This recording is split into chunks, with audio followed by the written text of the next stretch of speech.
Uhawe ikaze mu kiganiro inyigisho za Bibiliya. Muri iki kiganiro tugenda turaba ibice by'ivyanditswe muri Bibiliya yera ijambo ry'Imana, tukarimbura insiguro yavyo. Ni ikiganiro gitanga inyigisho z'ivyanditswe vyera mu kiringo c'imyaka 5. Inyuma y'icigwa turaguha inomero woturonderako igihe wogira ico ugomba guterera canke kubaza. Kaze twumvirize kandi twigishwe.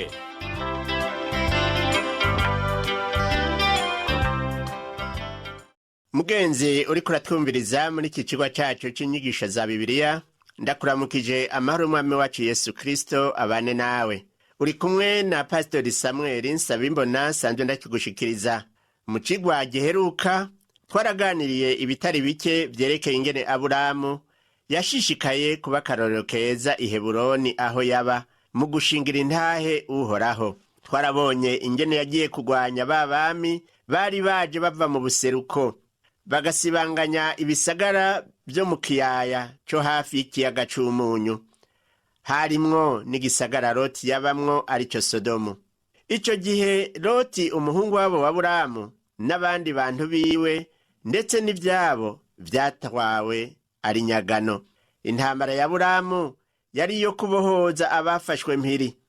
Aburamu rero yarakurikiye abo bantu kugeza kure mu buraruko aje Damasiko. Urumva yuko rwari urugendo rutari ruto, mugabo yarashobojwe gushikira abo bari banyaze umuhungu wabo n'abantu bari kumwe n'ibintu bitari bike. Nk'uko twabibonye ku murongo wa 16 havuga ngo agarura ibintu vyose, agarura n'uwi wabo Loti n'ibintu vyiwe n'abagore n'abakobwa nabo n'abandi bantu. Ariko Aburamu yakoze igikorwa gihambaye, kandi yabikoze kubera yuko yagomba kurokora umuhungu wabo Loti. Nico gituma ivyo vyose Imana yashimye ko tuvyandikirwa muri iki gitabo c'Itanguriro kugira ngo bitubere akarorero ko kubabarana no kwitwararikana. Iki gihimba rero turabona yuko ari kimwe mu bihimba bihambaye kuko kibandanya kuvuga ku nkuru za Aburamu n'ubuzima bwiwe. Ku murongo wa 17 havuga ngo atabarutse avuye kunesha Kedorahoma n'abandi bami bari kumwe nawe, umwami w'i Sodomu amusanganirira mu kiyaya c'Ishave, nico kiyaya c'umwami. Umwami w'i Sodomu yari yahagurukanywe no kuja gusanganira Aburahamu. Ariko kandi twaranabonye ko hari uwundi muntu yasanganiye Aburahamu, umuntu adasanzwe kandi yamugiriye ikimazi gikomeye, umuntu yitwa Melikisedeki. Bivugwa yuko yari umuherezi w'Imana nzima. Twarabonye ku murongo wa 18 n'uwa 19 muri ico gihimba ca 14 co mu gitabo c'Itanguriro ngo kandi Melikisedeki umwami w'i Salemu, umuherezi w'Imana isumba vyose, azana imitsima na vino, ahezagira Aburamu aturagahabwa umugisha n'Imana isumba vyose nyene ijuru n'isi. Uwo muntu rero Melikisedeki twabonye yuko yari umwami w'i Salemu, ariko kandi akaba n'umuherezi w'Imana isumba vyose, Imana yaremye ijuru n'isi. Nukuvuga yuko yari umuherezi w'Imana nzima. Izina ry'iyo Mana ni Elohimu, ni ya Mana yo mu gitabo c'Itanguriro muri ca gihimba ca mbere, ya Mana yarema ijuru n'isi n'ibirimwo vyose. Ni ya Mana ya Nowa, imwe yagendana nawe, ya Mana yagendana na Henoki. Twabonye ngo yaramujanye abantu ntibasubira kumubona. Imana itari muri za zindi zibigirwamana zikogwa n'amaboko y'abantu, zitirirwa intara zikitirirwa amoko, ariko ni Imana yaremye ijuru n'isi, Imana ishobora vyose, Imana nzima. Abashakashatsi twarabonye yuko hari aho batanguye gukekeranya berekana yuko ivyo bintu bidashoboka, ariko baravuga yuko hatanguye kubaho ukwizera Imana imwe imbere yuko abantu batangura kurondera izindi mana, bakavuga ngo hari imana nyinshi, kandi iyo mana imwe niyo yatanguye kubaho mu gitabo c'Itanguriro nk'uko twabibonye. Imana imwe yavuga bikaba, Imana imwe yarema vyose mu minsi 6 igaheza ivyitegereje ikabona ni vyiza. hano rero icyo tubona ni uko abantu bose muri icyo gihe cya Aburahamu na Loti igihe yanyagwa bari bazi iyo Mana nzima y'ukuri naho batayubashe. Pawulo twabonye yuko yanabivuze mu kete yandikiye Abaroma yuko hari abantu bamenye Imana mugabo ntibayubahe nk'Imana, ntibayishime, ariko bagacika biyumvira iby'ubusa, imitima yabo y'imburabwenge igacura umwiza. Erega nta mwiza ungana no kukekeranya Imana nzima, ugasenga ibiti, ugasenga amabuye, ugasenga n'ibindi, mbere hari n'abasenga abantu, ariko hariho Imana nzima ikwiye gusengwa. Ubutari igipfu canke imburabwenge ntiyoza gusenga ibiti, ntiyoza gusenga ivyaremwe, akwiye gusenga Umuremyi. Mugenzi, n'uyu munsi birateye agahinda, kuko hari abantu benshi usanga basenga ibyo biti n'amabuye, ibigirwamana. Hariho abafise twa tunyabugoro twa kiranga, hariho abaja gusengera ngaho bita mu bitabo, ugasanga bagiye gusezera iruhande y'inzuzi, ugasanga bagiye gusezera mu bisaka ngo bagiye kuhambariza Imana. Ubwo n'ubuzimire bukomeye, kuko ibyo bitekerwa kandi ibyo ntacyo bishobora kumarira umuntu. Ariko ikirushirijeho kubabaza ni uko bamwe muri abo usanga bitwa abakristo. Ku munsi w'Imana baja gusenga mu rusengero canke bakazindukayo no ku yindi minsi, ariko mu bindi bihe ugasanga bagiye gupfukamira ibyo bigirwamana. Melikisedeki umuherezi w'Imana wo mu gihe cya Aburahamu niwe yaje kuri Aburahamu rero azanye imitsima na vino, ibintu tuzi mu ngaburo yera bigereranywa n'umubiri n'amaraso ya Yesu Kristo. Rero Melikisedeki hari ibanga yari karahishura muri Zaburi y'110 umurongo wa 4, yari karahishura yuko hariho umuntu azoza, umuherezi w'ibihe bidashira mu buryo bwa Melikisedeki. Uwo ntiyari uwundi, yari Kristo Yesu. Dusomye mu ikete ryandikiwe Abaheburayo mu gihimba ca 6 no mu gihimba c'indwi, uwo Melikisedeki aravugwa ko kenshi. Ijambo ry'Imana rimuvuga ko yuko adafise intango kandi adafise iherezo. Egome, ijambo ry'Imana ntiryashimikiye ku mamuko yiwe, ariko ryashimikiye ku gikorwa yakoze, naco kikaba cabaye uguhishurwa kw'ibizokorwa na Kristo Yesu. Uwo Kristo yabaye umuherezi mu buryo bwa Melikisedeki, akaba atagira itanguriro ntagira iherezo, turavye ivy'ibihe n'iminsi, kuko niwe jambo w'Imana.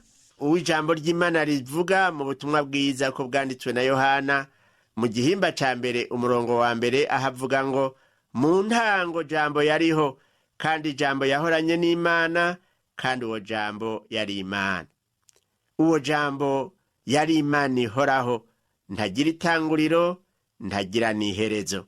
Umukate na vino canke umutsima na vino vyazanywe na Melikisedeki vyabaye ikimenyetso c'ivyari vyimirije kuzoba, kikazokwama cibukwa nk'uko intumwa Pawulo yavyanditse yandikira ab'Ikorinto mu ikete ryiwe rya 1 mu gihimba ca 11 umurongo wa 26, avuga ati: uko murya uwo mutsima canke uwo mukate kandi uko munywera kuri ico gikombe, muba mumenyekanisha urupfu rw'umwami wacu kugezaho azozira.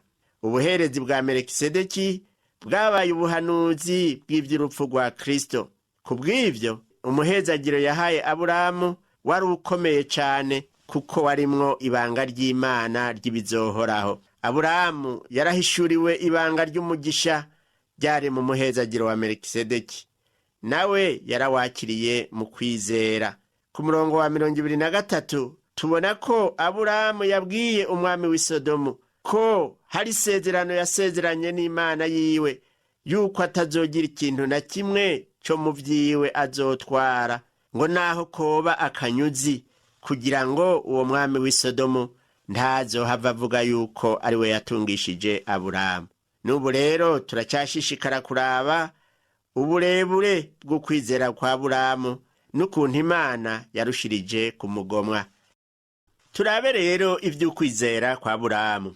Muri kino gihe tuca tubandanya kubiraba mu gitabu c'Itanguriro mu gihimba ca 15. Dutangure turabe ku murongo wa 6, nawo uravuga ngo yizera Uhoraho abimuharurako nk'ukugororoka. Iryo ni rimwe mu majambo akomakomeye yo muri Bibiliya. Hano havuga ngo yizera Uhoraho. Ibyo bivuga yuko Aburahamu yamabwira Imana ati nibibe nk'uko ugomba. Imana ivuze iti nzogukorera ibi n'ibi. Aburahamu nawe yaca avuga ati Mana ndavyemeye, ndavyakiriye, nibimere nk'uko ugomba. Hanyuma rero twumvise yuko ivyo Imana yabimuharuye ko nk'ukugororoka. Pawulo mw'ikete yandikiye Abaroma mu gihimba ca 4 umurongo wa 1 kugeza kwa 5 avuga ati none rero ico twovuga yuko Aburahamu sogokuruza ku mubiri yaronse ni giki?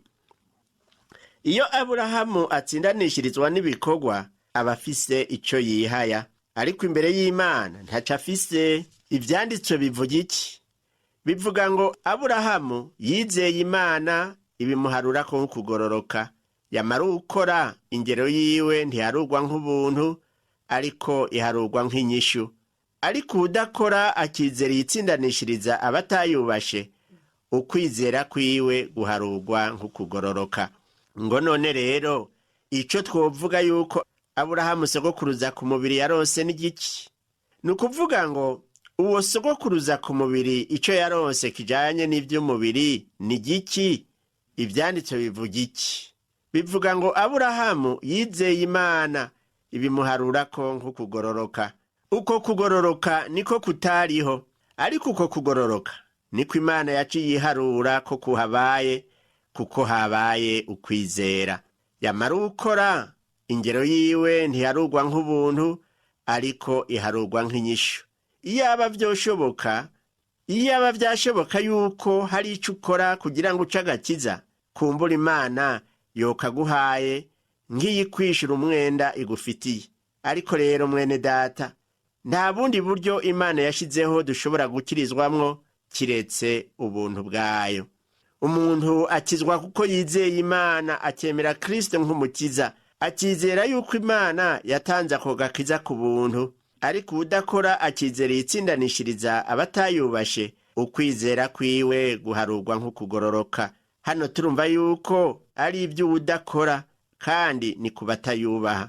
N'ubu turumva yuko uko kugororoka atakuba kuhari, ariko Imana ikiharura ko kuhari kubera yuko ukwizera kubonetse. Ico Aburahamu nawe yakoze kwabaye ukwizera gusa, kwemera ivy'Imana yavuze. Uko niko dukizwa natwe. Twemera yuko hari ico Imana yadukoreye muri Kristo Yesu. Twemera yuko Kristo yadupfiriye hanyuma akazuka. Uko kwemera kwakira Kristo, Imana ikibiduharurako nk'ukugororoka. Ayo majambo yerekana agaciro k'ukwizera twongera kuyasanga mw'ikete Pawulo yandikiye Abigalatiya mu gihimba ca 3 murongo wa 6 kugeza ku 9 havuga ngo nk'uko Aburahamu yizeye Imana ikabimuharurako nk'ukugororoka, mumenye rero yuko abishimiye ukwizera ari bo bana ba Aburahamu. Kandi ivyanditswe vyabimenye bitaraba yuko Imana izotsindanishiriza abanyamahanga kubw'ukwizera. Bibarira Aburahamu ubutumwa bwiza bw'ibitaraba, biti muri wewe niho amahanga yose azohega umugisha. Nuko abishimira ukwizera bahabwa umugisha hamwe na Aburahamu yizera. Ukwizera Aburahamu yari afise kwatumye aba umwizigirwa ku Mana, ariko kuba umwizigirwa siko kwamukijije. Icamukijije ni ukwizera Imana. Ico ni ikintu gihambaye natwe dutegerezwa gutahura. Reka turabe ingene yongeye kuza kuri Aburahamu ikongera kumuha isezerano. Mu gihimba ca 15 muri ico gitabu c'Itanguriro umurongo w'7 n'uw'8 haravuga ngo aramubarira ati ni jewe Uhoraho nagukuye iwuri Bukaludaya kugira ngo nze ndaguhe iki gihugu ucegukire. Aramubaza ati mwami Uhoraho, icomenyesha yuko nzocegukira ni giki? Hano Aburahamu ariko arasiguriza Imana kugira ngo amenye ibiri imbere yiwe ingene vyifashe. Ntahakana, arasaba ikimenyetso kiboneka kandi kigaragara. Burya natwe abakristo b'iki gihe turakwiye kwama dusiguza Imana kugira ngo tumenye ibiri imbere yacu ingene vyifashe. Egome niko Imana ntitegerezwa kwama iriko iradedaguzwa, ariko turakeneye kurongorwa nayo mu byo dukora, tumenye inzira tujana. Mu migambi dufata ntidukwiye kuba abo guta ibintu mu rudubi gusa, dukwiye gufata akanya tugasenga Imana. Imana ntiyanka abayisiguza, yanka abayigwanya mu gusaba ibimenyetso byo kuyigeza gusa. Ni ukuvuga yuko badashobora kwizera naho ibimenyetso vyotangwa. Ijambo ry'Imana riravuga yuko umutima utizera ari umutima mubi. Aburahamu we mu gusaba ico kimenyetso yari asanzwe yizera. Reka turabe ico Imana yaciye imubwira. Ku murongo wa 9 n'uwa 10 haravuga ngo, aramwishura akira inka y'ishashi imaze imyaka 3 n'impene ivyara imaze imyaka 3 n'imfizi y'intama imaze imyaka 3 nyene n'intunguru imwe n'icana c'inuma. Yakira ivyo vyose abihimbaguramwo kubiri, igihimba cose agitumberanya na kigenzi caco, ariko inyoni zo ntiyazihimbagura. Imana yabwiye Aburahamu ngo ategure ivyo atanga kukimazi. Vyose yabwiwe kubihimbagura kiretse inyoni. Izo nyoni yazizanye uko zimeze, zikomeye.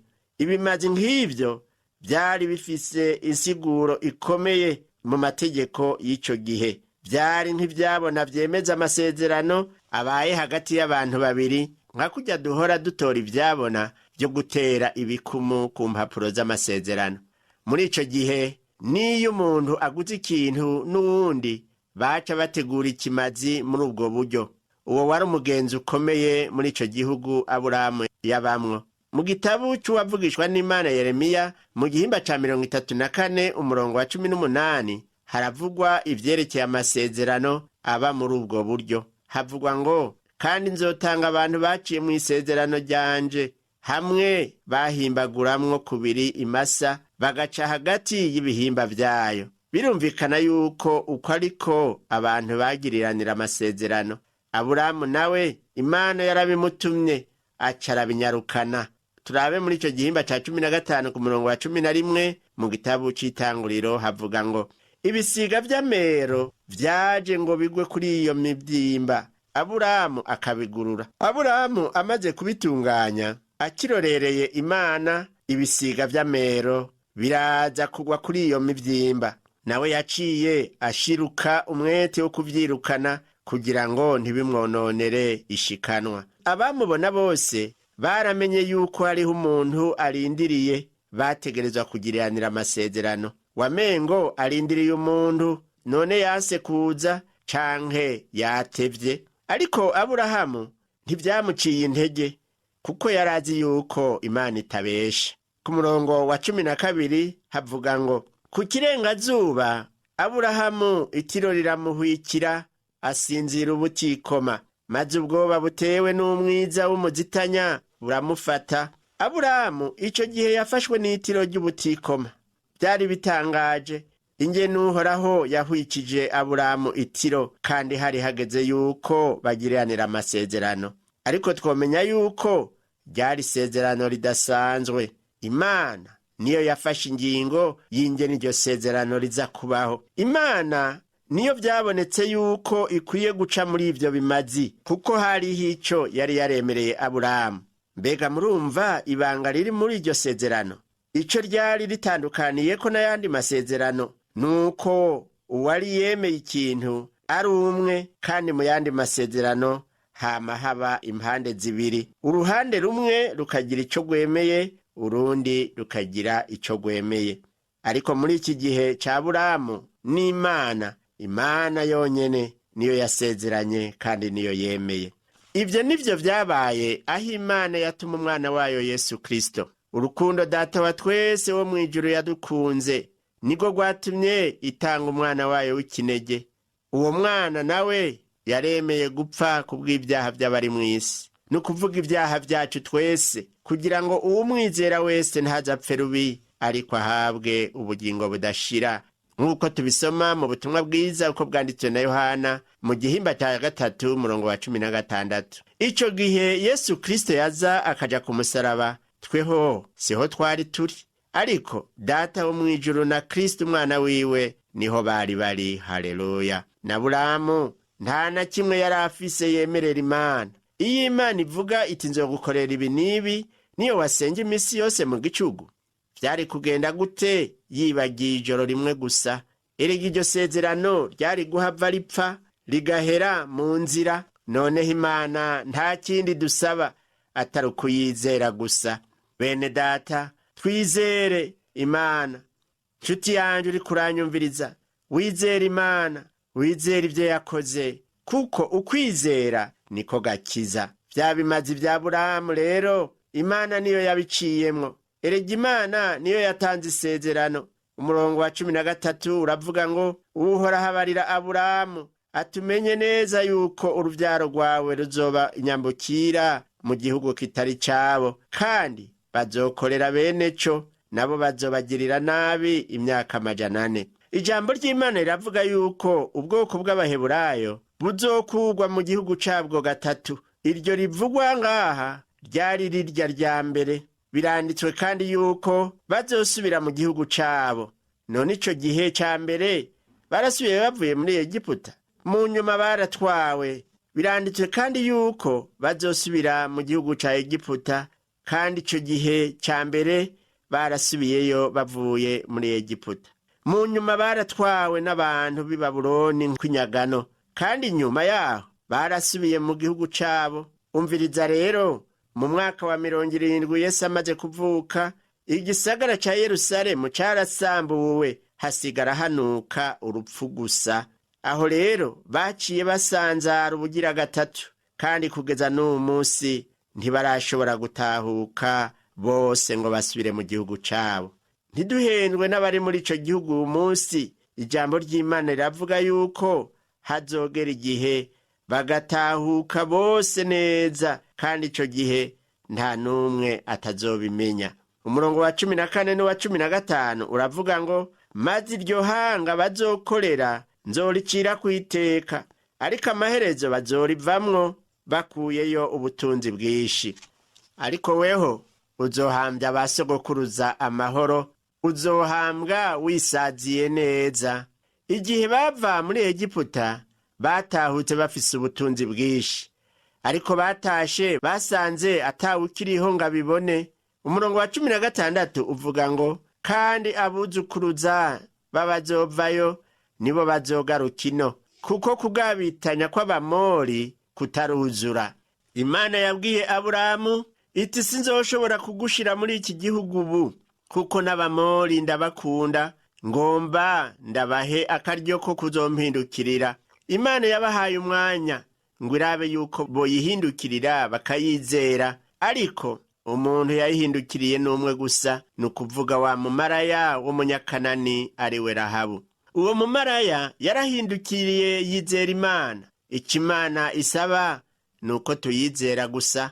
Umurongo wa 17 uvuga ngo, maze izuba rirenze bumaze kwira, haboneka ikibengebenge c'umuriro gipfundukamwo umwotsi n'urumuri rwaka, bica hagati y'ivyo bihimba. Ivyo vyose uko ari bibiri bivuga ivya Kristo. Ico kibengebenge kivuga urubanza canke igihano, ariko urwo rumuri rwaka ruvuga Yesu umuco w'isi. Kuva ku murongo wa 18 kugeza ku murongo wa 20 naho haravuga ngo, kuri uwo munsi nyene Uhoraho asezeranira Aburahamu isezerano, ati uruvyaro rwawe ndaruhaye iki gihugu, uhereye ku ruzi rwo muri Egiputa ugashitsa ku ruzi runini nigo Efurate, n'igihugu c'Abanyakeni, ico Abakenizi, ic'Abakadimoni, ic'Abaheti, ic'abaferizi, ic'abarefa, ic'abamori, ic'abanyakanani, ic'abagirugashi n'ic'abayebusi. Aho rero Imana yarerekanye imbibe z'ico gihugu yemereye Aburahamu. Ariko twibuke yuko Aburahamu ku ruhande rwiwe atana kimwe iryo sezerano ryamusaba gukora atari ukwizera Imana gusa. Uko kwizera nico kintu Imana idusaba. Twizere ivyo yakoze ku bwacu, nayo idukiza ku buntu bwayo butangaje. Mugenzi uriko uratwumviriza, turumvise inkuru zitari nke zitwereka imigenderanire y'Imana n'abizera. Ikiyihimbara ni ukwezwa kwacu, kandi tukagira imitima imenetse, imitima yizera ikanka icaha. Niwizere rero igikorwa gitangaje Imana yakoreye muri Kristo Yesu, aho nta kizobuza yuko uraga ubugingo budashira. Mu kurangiza rero kino cigwa cacu, twagomba dusenga Imana kugira ngo wewe na jewe tube muri abo bizera, kandi duhabwe uwo mugisha wo kuzoraga ubugingo budashira. Dusenge. Mana Data wa twese uri mw'ijuru, n'ubu nyene turashishikara kugukengurukira yuko uri Imana yo kwizigirwa, uri Imana usezerana ugashitsa. Wasezeraniye Aburahamu isezerano, araririndira riraza, kandi ngo niwe wafashe isezerano rya mbere n'irya nyuma. Aburahamu umuha kwizera gusa. No muri Kristo Yesu duhabwa ubugingo yatanze biciye mu kwizera. Ndasabye ngo duhe ukwizera uyu muntu yakurikiye iki cigwa, umuhe ukwizera, amenye ko mu kwizera ariho honyene aronkera agakiza. Yizeye Kristo Yesu yandikwe mu gitabo c'ubugingo, azoraganwe n'abizera ubugingo budashira. Ndabisenze mu izina rya Yesu umwami wacu, amen. Ikigwa c'uno munsi tugigarukirije ngaha, naho ubutaha Yesu aguhezagire.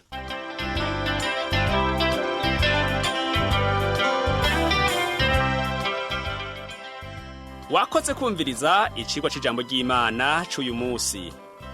Ushobora kumviriza n'ibindi biganiro by'inyigisho za Bibiliya, canke ukabikwega kuri uru rubuga rwa interinete rukurikira: http utuburungu tubiri uturongo tubiri duhengetse ttb akaburungu twr.org. Ushobora kumviriza ikiganiro co muri iyi ndwi, canke ugafyonda ahanditswe ngo rondera ukurikije itariki kugira ngo wumvirize ikiganiro camaze kurengana. Ushobora no gufyonda ahanditswe ngo rondera ukurikije ivyanditswe kugira ngo wumve ibiri muri ico gice c'ivyanditswe vyera ugomba. Ufise ico wunganira canke ubaza, twandikire. Email ni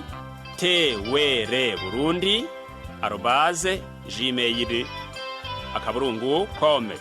Ushobora kandi kudusanga kuri Facebook yitwa Burundi. Ushobora no kutwakura kuri iyi telefone yo mu biro. Inomero ni 22 24 26 57 mu masaha y'akazi.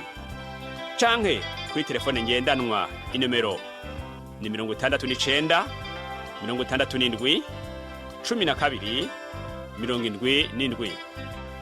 79 74 19 93. Udusanga kandi kuri Whatsapp, nimero ni 79 38 71 99. Yesu aguhezagire.